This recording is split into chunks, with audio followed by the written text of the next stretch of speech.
लागली की पेपरबाजी, फ्लेक्सबाजी, बॅनरबाजी करायची आणि मला आमदार करा, आता आम्हाला सत्ता द्या, एवढंही करायचं. 5 वर्ष काम शून्य, 5 वर्ष कर्तृत्व काय नाही. रुपयाचं काम सातारा शहरामध्ये टाकलेलं नाही. रुपयाचं काम अख्ख्या सातारा जावळी मतदारसंघात त्यांनी केलेलं नाही. यांना 2 वर्ष संधी होती. उद्धव ठाकरे साहेब ज्यावेळेला मुख्यमंत्री झाले त्यावेळेला 2 ते 2.5 वर्ष उद्धव ठाकरेंचं, अजितदादांच्या म्हणजे राष्ट्रवादीची आधीची एक पूर्ण होती आणि काँग्रेसची सत्ता होती. त्यावेळेला आजचे हे उमेदवार हे राष्ट्रवादीत होते. आज जे उद्धव ठाकरेंच्या याच्यावर जे समोर उमेदवार आहेत हे राष्ट्रवादीत होते. 2, 2.5, 3 वर्षामध्ये रुपयाचं काम आणलेलं नाही. रुपयाचं काम आणलेलं नाही.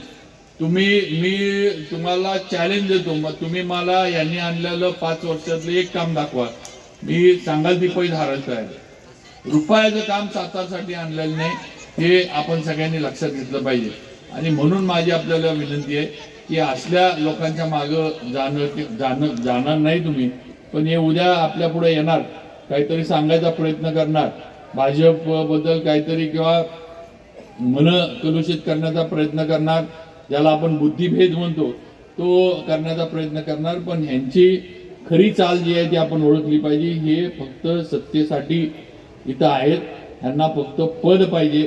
तुमच्याशी, सातारशी, आपल्या शहराशी ह्यांचं काही देणं घेणं नाही. ह्यांनी काही केलेलं नाही. ह्यांची ती काम करण्याची मानसिकता नाही आणि इच्छाशक्ती नाही आणि ह्यांच्यामध्ये तेवढी कुवत नाही. ह्या गोष्टी आपण लक्षात ठेवा, हे मी आपल्याला अगदी ठामपणे या ठिकाणी सांगू इच्छितो. त्यामुळं माझी आपल्याला विनंती आहे की आज भारतीय जनता पार्टी महायुतीचा उमेदवार म्हणून मी ही निवडणूक लढवतोय. माझं चिन्ह कमळ आहे आणि कमळाच्या समोरचं बटन दाबून आपण शहराच्या, तालुक्याच्या आणि आपल्या जावळीच्या प्रगतीसाठी आपण मला मोठ्या मताधिक्याने निवडून द्यावं. मुलांच्या बाबतीत, तरुणांचं आपल्याला माहीत आहे, मी नेहमी माझ्या तरुण सहकाऱ्यांच्या मागं असतो. कुठलाही विषय येऊ दे, कुठलीही मदत लागू दे, मी कधीही मागं पुढं बघत नाही. ही वस्तुस्थिती आहे. जे माझ्याकडे येतील, मी रोज ऑफिसला असतो. 5 वर्ष मी माझ्या मतदारसंघात असतो, मी कुठं जात नाही, इथंच असतो. ऑफिसला रोज सकाळी असतो. जे कोणी माझ्याकडे सकाळी येईल, मग माझ्या भगिनी येऊ देत, माझे तरुण मित्र येऊ देत, वडीलधारे येऊ देत, कुणी येईल, त्याच्यासाठी जे काम असेल त्याला फोन लावून पाहिजे तर फोन उचलायचा, पत्र पाहिजे असेल तर पत्र द्यायचं. ही कामाची पद्धत मी ठेवली आहे. कधीही माझ्याकडं कुणी आलंय आणि त्यांच्यासाठी मी फोन केला नाही.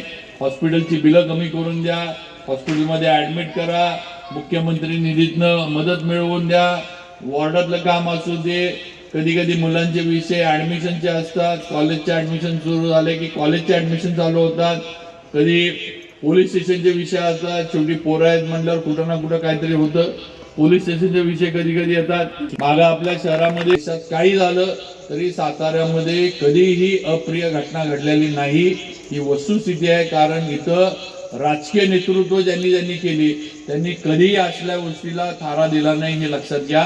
पूर्वी प्रतापसिंह महाराज होते, नंतर भाऊसाहेब महाराज होते, किंवा आता मी आणि उदयनराजे.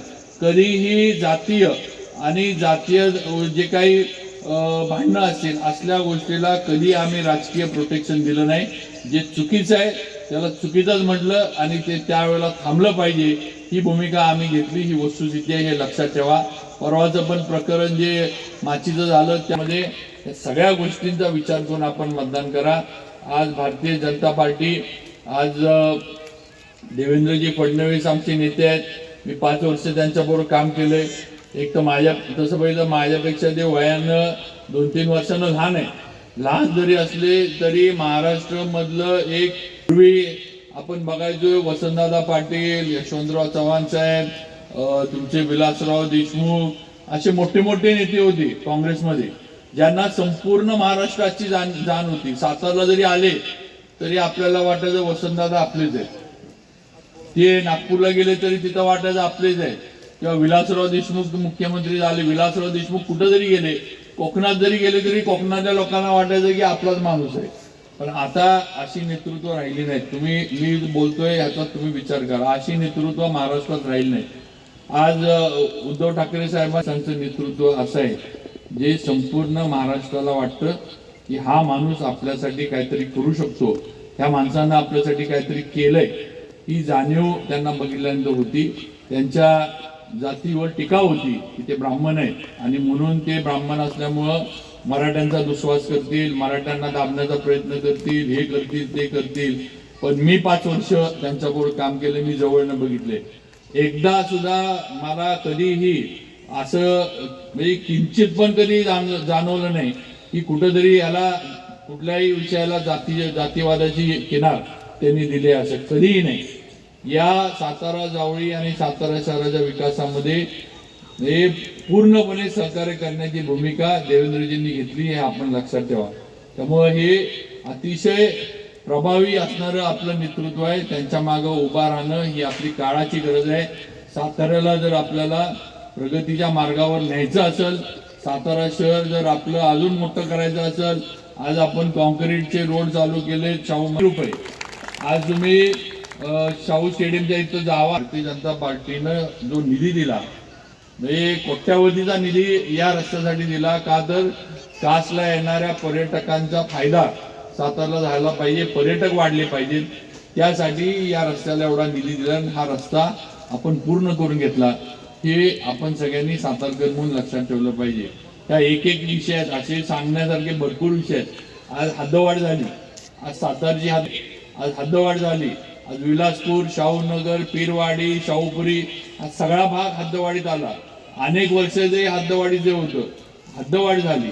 ही हद्दवाढ पण कधी झाली? मी मगाशी जे म्हटलं ना, आत्ताचे जे विरोधक आहेत, जे समोरचे आहेत, त्यांचं सरकार असताना आणि त्यांचे मंत्री सत्तावा सगळ्याचा निकाल आपला माहीत आहे. 20 तारखेला मतदान आपल्याला तुमच्या सगळ्यांचा आशीर्वाद मिळणार आहे हे सगळं माहीत आहे. पण गाफील राहू नका. मतदानाची टक्केवारी वाढली पाहिजे, ज्याचा उल्लेख दादाने केला की मतदानाची टक्केवारी वाढली पाहिजे आणि होणारं मतदान जे आहे त्याच्यापैकी कमीत कमी 80-85% मतदान हे भाजपला झालं पाहिजे. ही भूमिका घेऊन आपण काम करायचे तर आपल्या कामाची पोचपावती आपल्याला मिळणार आहे हे आपण सगळ्यांनी लक्षात ठेवलं पाहिजे. ही माझी आपल्याला विनंती आहे. त्यामुळे आपल्याला परत एकदा विनंती करतो की येणाऱ्या 20 तारखेला विधानसभेच्या होणाऱ्या मतदानामध्ये आपलं बहुमोल असं मतदान हे भारतीय जनता पार्टीचा महायुतीचा उमेदवार म्हणून आपण मला द्यावं. परत एकदा या सातारचे प्रतिनिधित्व करण्याची संधी ही आपल्या माध्यमातून मला मिळावी ही विनंती आपल्याला सर्वांना मी करू इच्छितो. आणि एवढंच सांगतो की आपण 4 वेळेला मला साथ दिली आहे.